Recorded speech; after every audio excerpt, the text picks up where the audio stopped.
You've outlined already, you discussed what KBC have done in robbing and stealing from their customers.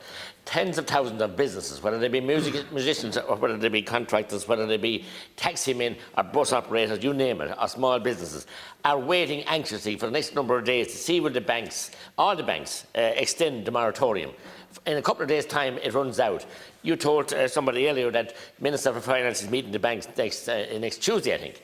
Why put people through this misery in this COVID situation that the banks have to be dragged, kicking and squealing all the time, instead of being upfront and half decent with their customers and giving peace of mind? These customers are hanging on by their fingernails, providing for their families and their employees. And it's shocking that the banks in this country are just like the Wild West and will not respect any business, any length of time that people operate with them, and have people hanging on like this. Surely the government can decide the banks must give a moratorium and must deal sensibly with people in this time of need. Deputy.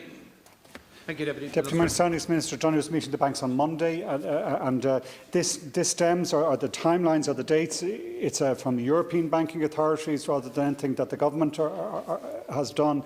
But as I said earlier on in leaders' questions, this is not a statement that there cannot be further payment breaks. There isn't to exclude it.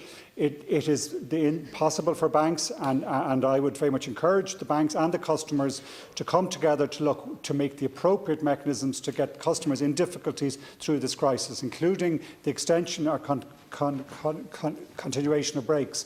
But for those who are in difficulty, who may feel that they do need it, they should act now before the 30th of September to try and get the best arrangements for them. It has to be on a case-by-case basis, and that advice and message should go out to any constituents who are in that position.